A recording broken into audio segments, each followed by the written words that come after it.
Bonjour, c'est Sébastien pour le webmagazine quadiste.net. Aujourd'hui, je vous parle d'un sujet qui nous revient souvent, c'est-à-dire l'installation de grips, de studs, de vis, de clous, appelez ça comme vous voulez, en sentier fédéré pour nos véhicules VTT ou côte à côte. J'ai commandé ce qui se faisait de mieux sur le marché, à mon avis. La coche de la coche, la crème de la crème, la compagnie Grip Studs. Grip Studs, c'est une compagnie américaine, ça fait déjà longtemps qu'ils sont sur le marché. Puis, ils ont une qualité de produit assez exceptionnelle. Il suffit de comparer avec les autres pour comprendre c'est quoi la différence. Puis, qu'est-ce qui fait que ce crampon-là va être efficace, qui va rester en place dans votre crampon, dans le caoutchouc de votre pneu, comparé à d'autres marques qui souvent, quand on lit les commentaires de ceux qui achètent des fois ce qui se fait de moins cher, ils en perdent. Ils en perdent beaucoup. Il y en a qui font des crevaisons et la pointe de carbure, souvent, ça t'offre à peu près une ride, entre 100 et 200 km, puis le crampon est déjà fini. Je vais vous expliquer pourquoi, en fait. C'est pas compliqué. En vous expliquant comment ce crampon-là est fait, vous allez comprendre. Donc, on commence tout de suite avec, ici en haut, ce qu'on appelle la pointe de carbure. La pointe au carbure, dans ce cas-ci, c'est du tungstène, quelque chose comme ça. Tungstène. C'est dur à dire, mais bref, c'est un métaux qui est extrêmement pesant, de qualité résistant, extrêmement résistant, et puis résistant aussi à la corrosion. Donc, c'est une des raisons pourquoi on utilise ce matériau-là pour faire la pointe de carbure. Deuxième élément, ce qui ressort, c'est tout ce que vous voyez ici, en haut de la tête, si on veut, c'est ce qui ressort, c'est ce qui va ressortir du pneu. C'est pour ça que ça en prend beaucoup moins que des clous de type automobile. La compagnie suggère entre 50 et 75 clous par pneu. Vis, si vous voulez, là, pas des clous, mais des vis par pneu. Entre 50 et 75, c'est assez parce que vu que justement c'est plus agressif, le fait que ce soit espacé entre les crampons, c'est aussi efficace. Donc, on n'a pas besoin d'en mettre plein partout. Puis, les côtés, c'est complètement inutile, là, surtout pour conduite en sentier fédéré. Même si vous conduisez de type agressif, c'est pas grave. Là. À moins que vous fassiez de la course sur la glace, vous en mettez seulement sur le dessus du pneu.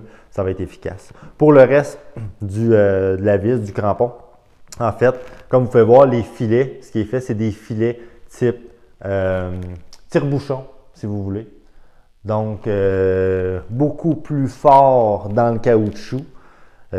Autre élément qui est important de mentionner, c'est que ça vient avec un outil d'installation. Ce qui rentre ici, comparé à d'autres marques, c'est que nous, on prend l'outil d'installation comme ça. Vous voyez, de un, ça ne lâche pas, là, ça le tient en place, fait qu'on n'a pas besoin de le tenir avant de le visser. Donc, c'est facile de s'enligner exactement à l'endroit où on veut, on met une petite pression et on visse. Une fois qu'il est rentré dans le caoutchouc, on a juste à tirer puis ça s'enlève. Élément qui est extrêmement important. Pour moi, les deux éléments les plus importants, c'est vraiment la pointe au carbure et la base. Pourquoi la base? Regardez cette base-là, comment elle est faite. C'est plate. Ça finit en tire-bouchon. C'est une base qui est plate. Donc, on sait qu'il n'en reste pas beaucoup de caoutchouc en dessous quand on a vissé notre vis.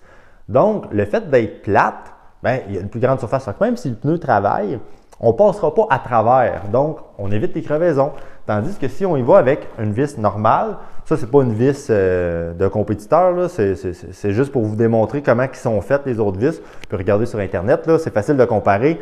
C'est que, oui, des fois, les filets sont gros. Tu dis, c'est bon, les filets sont gros, mais je ne sais pas pourquoi ils finissent tout ça en pointe. Vous voyez? Comparé à lui qui est fini plate. Donc, la pointe, quand le pneu travaille, c'est quoi ça fait? Les risques de percer le pneu, d'avoir une crevaison, sont beaucoup plus grands. Donc, c'est pourquoi j'ai choisi la compagnie Grip Studs pour équiper mon Polaris RS1. Donc, je vais vous montrer comment installer ça, comment faire pour que ce soit facile, efficace, pas se tromper. Donc, je vous montre ça à l'instant, vous allez voir, c'est pas compliqué. Tout d'abord, avant de commencer, il faut lever le véhicule. On commence par l'avant ou l'arrière, c'est vous qui décidez, ça n'a pas d'importance. Donc, juste pour que la roue puisse tourner toute seule. Une fois que ça tourne, moi, ce que j'aime bien faire, je prends une guenille puis je nettoie mes crampons. C'est pas bien long. Moi, il était propre. Fait que juste passer une petite guenille comme ça, là, il est pas mal. Puis, ça va être plus facile pour dessiner votre pattern. Parce que oui, vous devez déterminer où vous allez mettre vos vis, vos grips. Donc, on prend un crayon qui est genre de Sharpie, qui est marqueur pour les pneus. C'est super facile. Donc, il faut déterminer où vous allez mettre vos vis. C'est pas compliqué. En fait, c'est environ 1 par crampon. Puis, ce qui est important, c'est d'y aller vraiment sur le dessus du pneu. Les côtés, tout ce qu'il y a sur le côté, on n'en a pas de besoin. Dans mon cas à moi, je vais en mettre quand même parce que j'ai l'intention de faire peut-être quelques courses sur la glace. Donc, c'est sûr que dans un cas comme ça en prend plus. Donc, moi, sur mon Bighorn, je vous dirais que à peu près par section, là, je n'ai besoin d'à peu près 3 si j'élimine les côtés. Donc, on commence à compter en mettant nos points. Donc, 1, 2, 3, 59, 60. Donc, vous voyez, j'arrive à 60 pour faire en fait ma semelle qui est droite. Qu'est-ce qui va vraiment en contact avec la glace sans compter les côtés. Donc, pour en avant, 120 studs total pour mes 2 pneus. J'en aurai assez. Puis, ça va être assez efficace. Dans mon cas, je vais continuer. Je vais en mettre un petit peu plus parce que je vais aller chercher les côtés. Je vais expliquer pourquoi. Mais pour un usage en sentier fédéré, quelque chose agressif, sécuritaire, qui va vraiment faire le travail, 60 dans ce cas-ci, c'est assez.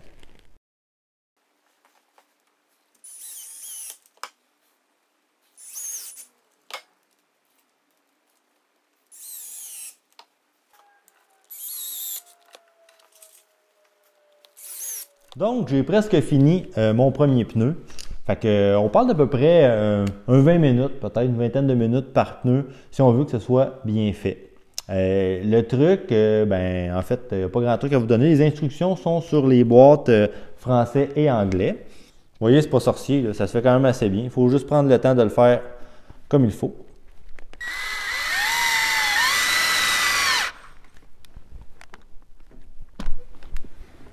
Et voilà. Donc, je vous montre ce que ça donne. Et voilà le résultat final, ce que ça donne. Vous pouvez regarder, vous voyez, juste la tête. Vous voyez la tête qui ressort. Ça ne dépasse pas. Donc, c'est ça qu'on recherche. Et voilà. Puis si vous êtes comme moi, là, vous êtes un peu perfectionniste, là, quand vous avez fini, le petit outil qui est fourni, là, le petit outil que vous avez pour installer les studs, qui est après votre perceuse. Moi, je l'ai mis sur un tournevis. Fait que ça vous permet, s'il y a des petites retouches à faire, vous voyez si elle ne vous satisfait pas, hop, vous tournez un petit peu ou vous tournez dévisser si vous la trouvez qui est trop rentrée. Fait que comme ça, après ça, vous les regardez pour que tout soit parfait. Et voilà le travail. Fait que, il en reste 3 à faire. On avait dit 60 studs par pneu à l'avant. On refait le même exercice à l'arrière, c'est important. Je vous conseille de faire ça avant de commander vos vis. Ça va vous éviter d'en commander trop, payer pour rien. Ou si vous en manquez, c'est pas mieux non plus. Donc, on refait exactement le même exercice. On compte en mettant avec un marqueur les points où on va mettre nos vis. Puis, ça va nous donner combien ça nous en prend. Donc, on part. 1, 2, 3, 4, 5, 6, 7, 8, 9, 10, 11, 12.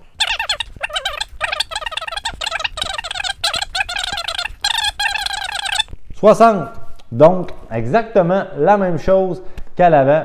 Donc, 240 studs que ça nous prend pour faire notre véhicule au complet. Si on y va dans le standard, on a du 29 pouces, du 29, 11, 14 à l'arrière. Sur ça, si je ne me trompe pas, oui, 29, 11, 14. Donc, 240 studs. Les boîtes, ça vient il y a des boîtes de 100, des boîtes de 150, des boîtes de 1000 aussi, si je ne me trompe pas. Bref, une boîte de 150, une boîte de 100, puis on est en business. Fait qu'on parle d'à peu près 270 $ US pour faire nos 4 pneus quand c'est sur le 29 pouces. Donc, on fait la même chose qu'à l'avant. On recommence à percer ça. L'important, c'est d'y aller doucement, de prendre son temps pour que ce soit bien fait. On est bon,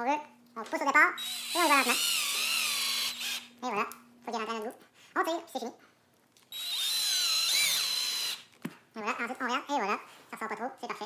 On continue comme ça.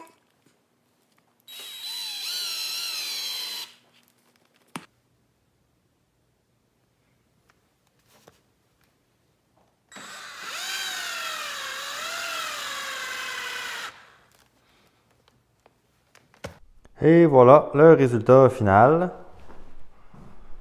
Donc, comme je vous disais un peu plus tôt, normalement, on met seulement au milieu ici. Donc, 1, 2, 3, 1, 2, 3. Moi, pour les besoins de la cause, j'en ai rajouté sur les côtés. Ici, ici, là. Ce qui n'est pas obligatoire, mais en course, ça peut être pratique. Donc, c'est pour ça que j'en ai plus. Mais c'est vraiment pas obligatoire. Maintenant, tout ce qui reste à faire, ben, c'est aller changer. Puis, on va l'essayer ça. Puis là, je vais pouvoir vous dire si ça s'use, si j'en ai perdu, puis si c'est efficace. Fait que, c'est parti, on va aller essayer ça.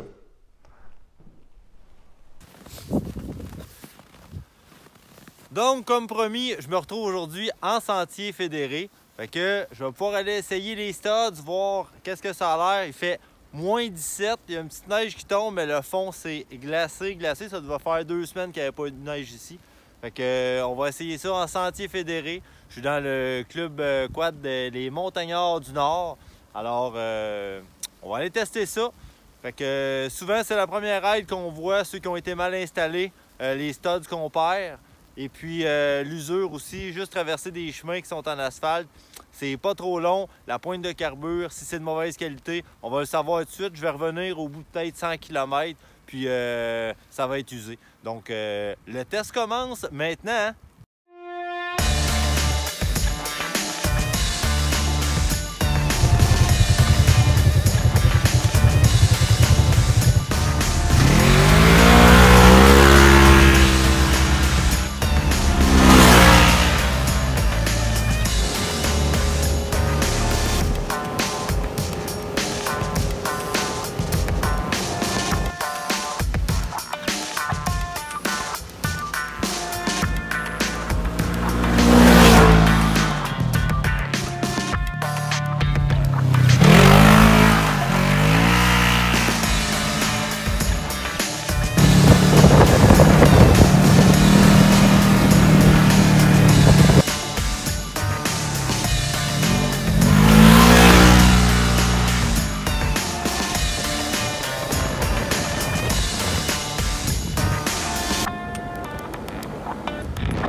Ma ride tire à sa fin, donc mon test aussi pour les grip studs.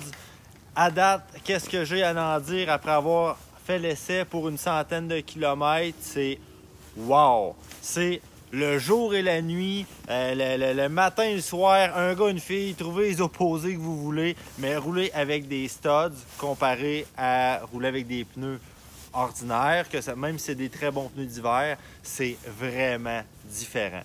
Tout ce que j'ai installé sont encore là. Il n'y en a pas un qui est lousse. Il n'y en a pas un qui est ressorti. J'en ai pas perdu. La pointe de tungsten, la pointe de carbure qu'on appelle, est pas arrondie. C'est encore plat. C'est sûr que dans des conditions enneigées où si on conduit de façon très agressive, ça va glisser pareil. C'est pas un produit miracle, mais ça fait ce que ça a à faire. Puis pour les tests, oui, j'ai roulé dans des côtes glacées. J'ai fait de l'asphalte aussi, voir si c'était pour s'user, si j'étais pour en perdre. Puis j'y étais en conduite sportive, disons, plus. Puis ils sont encore toutes là. Ça fait vraiment le travail. Donc, une note de 10 sur 10 pour Grip Studs que vous pouvez aller voir et commander sur gripstuds.com. Ensuite de ça, un gros merci, Club Quad Montagnard. Honnêtement, les sentiers sont super.